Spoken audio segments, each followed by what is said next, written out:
Good morning, Ryker family. It is gorgeous out. We had that front come through last night. Got a pretty good rainstorm.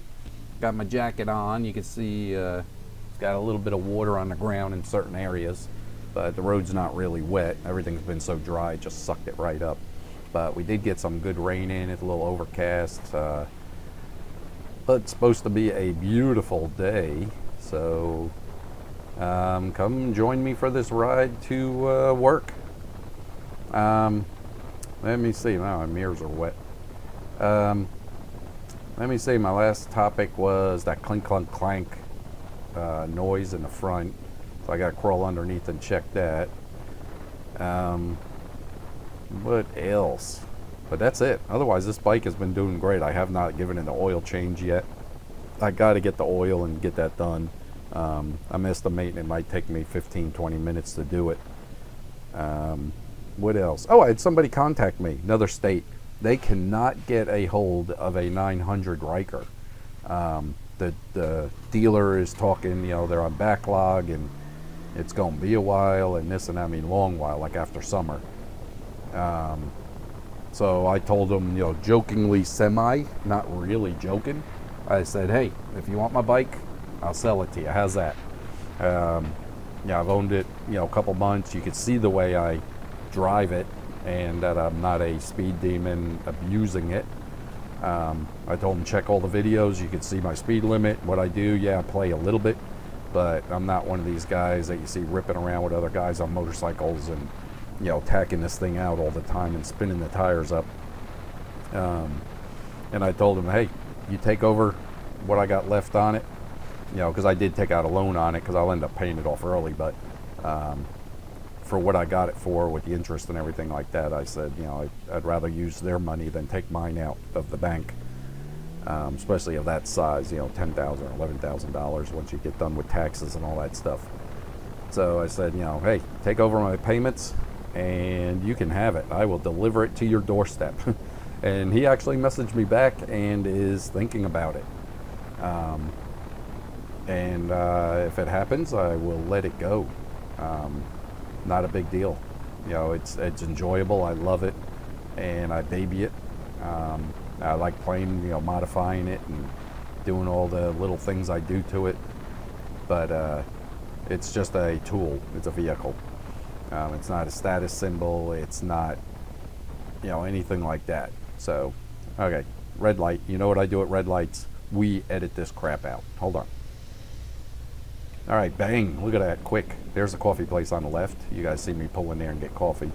And it's not much, it's like $2 a cup, you know, for a large cup. But it's easier for me to just make a big cup of coffee and dump it in my bicycle bottle, throw it in the bag in the back while I'm making my lunch or getting my lunch put together, which I throw in the bag also. But yeah, so if this guy actually goes through with it, I'll drop it off at his doorstep. He'll have a Ryker, you know, for the summer, being that it's just coming up on July, or middle of June, coming up on July. And what else? Rain. This thing, if you guys have not driven one in the rain, it is totally different than a motorcycle. I mean, you don't have to worry as much. Any kind of inclement weather, I worry more about the cars around me than the vehicle I am driving, like this Ryker. It is absolutely fantastic in the wet roads, wet weather. It keeps you dry for the most part. Traction control and everything like that works fabulous. You just can't ask for anything better with my motorcycle. I mean, I got to watch the painted lines, got to watch manhole covers. Oily spots, if you notice the water's not really sticking to the road, it's kind of beading up, you can guarantee it's oily right there. Just crossing over the center of the middle of, you know, the middle of the lane, you have to watch. That's where all the oil, transmission, differentials, all that stuff drips right down the middle, and it's nasty, so you try to stay in the tires. But then you got to watch for pooling water, you know, and then you have where you hydroplane and make sure your tires don't get swiped out from underneath you. With this, you don't have that issue. You can ride you know, one of the wheels up in the center and the other one towards the edge of the road. Excuse me, I'm still half asleep, and you just go booking right along. If the back tire hydroplanes a little bit, you know, at 65, 70 miles an hour, it catches, you know, it gives you kind of a little braking action and catches right back up again. So it's definitely safer and more stable if you're planning on riding in all weather types. If you're just going do the weekend warrior type deal and take it out on nice days, like, you know, these guys with the Corvettes, then I mean, it's great, but you know, stick with a motorcycle or something. This is more, you know, as in what I'm talking about stability wise, it's more for somebody that's going to use it like I do, you know, almost every day of the week. Yeah, works awesome. So if you have not driven it in the rain, do not be afraid. It will pretty much keep you dry. Like I said, my coat's waterproof, and then I wear a pair of frog togs on the bottom, which I bought from Walmart. It has a shirt and a pants, but I wouldn't wear the shirt. I mean, I guess you could, but it just, the wind would rip it apart, I think. It's not made for that. So I just wear the pants on the bottom, and they barely move at all the way the body of the Ryker deflects the air.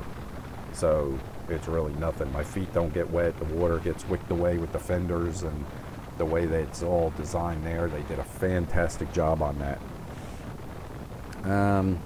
This part of the road up here is pretty boring. So like I said, I don't mean to bore you guys. I just come up with some topics, let you ride along with me for a little bit if you like seeing riding on a motorcycle or a three-wheeler, whatever it is. Wow, look at that. That was up to 95 right there. Took off. But yeah, if you just like to ride along with me, that's great. All right, let me cut it here. I'm going to stop talking, and I'll pick it up here probably at the light. All right, there's that light. Just got turned green, and we're going to go. I just got a short trip down here to the exit. But yeah, back there, I mean, you just give it the roll on the gas a little bit, and I rolled right up to 94, something like that, 93, without a blink of an eye, and it handles fine. It sticks right to the road, you know, no problem. But I take out a lot of the road like that where it's real boring. You guys seen that. If you're watching my videos, you've seen me come down this road a million times. If I have enough time in the morning, it's just that I hate to get out of bed. I'm just lazy. So I don't leave enough time to go the back roads like through the country. I may do that one morning, but you've seen that going home. But yeah, one of these days I'll get my butt up out of bed early enough and do a back road to work video. If you've seen one of my other ones, you've seen one of the new back roads I took, you know, cutting through Rustburg. I had to go to the library for my wife, and then I took the back road that way. That was the first time on that road, and that was a lot of fun. You know, it's not a real fast road, or I didn't take it real fast, like 50, but it was neat, real shaded, windy, thin country road. That was a lot of fun. That put a smile on my face. But that is it. Beautiful morning, cooler temperature with that cold front that came through, and on the Ryker, it doesn't get better. I'll tell you, unless I had a straw for my coffee and I could drink that while I'm heading down the road, but that's all right. I enjoy my coffee once I get to work and sit at my desk. That's enjoyable, even though I'm normally not there long. I probably sit there for a half hour, get caught up on some papers real quick and emails, and then I start visiting. I go visit different operations, make sure everybody's running good. They didn't have any problems on third and second shift last night. Make sure there's no issues that I need to confront and get on the schedule to get repaired. But that's it. Is that exit. It goes to Mount Athos. I don't know why they call it that. I haven't looked up the history of that, Mount Athos. But this plant's been here, gosh, when was it, 50s or 60s? Somebody told me. I mean, it's been here forever. And that was before they had any kind of security. It was just a parking lot and a plant. That was it. And then little by little, I guess as they grew and sensitivity of the material that they use, uranium-235 or whatever the heck, all the different ones. I think there's two different main ones they use. They had to beef up the security, and definitely after 9/11 and terrorist problems and all that other stuff, they are very, very, very, very strict now. Crazy. But yeah, I've only been there since January, so January 7th. So that's why I'm still, and I don't get to mingle, and I don't get to, a lot of people are, because they do employ a whole lot of people. A lot of people, hey, so-and-so lived there, or so-and-so lives there. Yeah, pretty much live there. So-and-so works there. And I'm like, I only get to see 5 people. That's it. That's all I get to socialize with. Maybe 6. And that is it. They keep me pretty secluded from everybody else. I'm not in the production area. I don't deal with any of the big bosses or anything like that, even though I'll get some emails or I'll see them. They'll come through the office maybe once in a while, but they leave us alone. So I'm very, very, very fortunate that I don't have to deal with like 5 different bosses and all the politics. But that's it. We're coming up on it here. I want to thank you for watching and joining me this morning, and I will catch you maybe on the ride home. You guys have a great day. Keep smiling. Bye.